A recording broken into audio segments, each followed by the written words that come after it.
2025 March 8 ഏവരുടെയും മനസ്സിൽ നൊമ്പരമുണ്ടാക്കിയ ഒരു കാഴ്ചയായിരുന്നു ഇത്.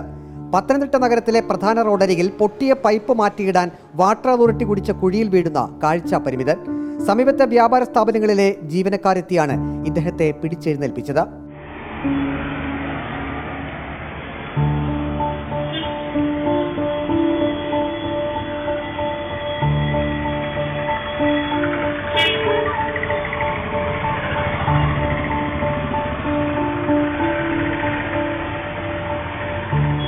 കുറച്ചു നാളുകൾക്ക് ശേഷം രാമചന്ദ്രനെ വീണ്ടും കണ്ടു. അതേ സ്ഥലത്ത് റോഡിൽ കൂടി വടിയൂന്നി വളരെ സൂക്ഷിച്ചാണ് നടപ്പ്. എവിടെയാണ് വാട്ടർ അതോറിറ്റി കുഴി കുത്തിയിട്ടിരിക്കുന്നത് എന്നറിയില്ലല്ലോ. ഒരു നാരങ്ങാ വെള്ളം കുടിക്കാൻ രാമചന്ദ്രൻ കടയിലേക്ക് കയറി. ഇരുന്ന് വിശദമായി സംസാരിച്ചു. ആദ്യം ചോദിച്ചത് അന്ന് വീണപ്പോൾ എന്തെങ്കിലും പറ്റിയോ എന്നാണ്. കാലിന് വിളക്കമുണ്ടായി, കാല് ചെയ്യുമാടുത്തു. കാല് വളർത്തി കഴിഞ്ഞ് ഞാൻ ടൈഗർ വാമല്ല മാറ്റിച്ചു. ടൈഗർ വാമേ ഒക്കെ വളർത്തിയായിരുന്നു. പൈപ്പിന്റെ അറ്റകുറ്റപ്പണി ഫാസ്റ്റ് ആക്കണം. ദിവസങ്ങളോളം ഇങ്ങനെ എന്തിനാണ് റോഡരികിൽ കുഴി കുത്തി നികത്താതെ ഇട്ടിരിക്കുന്നത്? രാമചന്ദ്രൻ ചോദിക്കുന്നു. നല്ല പൈപ്പ് തന്നെയാണ്.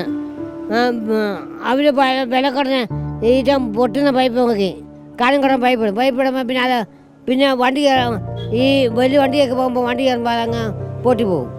വാട്ടർ അതോറിറ്റിയോട് ഒരു അഭ്യർത്ഥന കൂടി രാമചന്ദ്രനുണ്ട്. പുതിയ രീതി പുതിയ പൈപ്പിടാങ്കിൽ അത് പൊട്ടുമോ?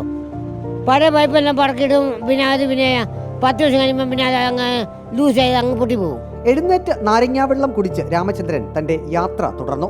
വഴിയിൽ ഒരു കുഴി പോലും ഉണ്ടാകല്ലേ എന്ന് മനസ്സിൽ ആഗ്രഹിച്ച്.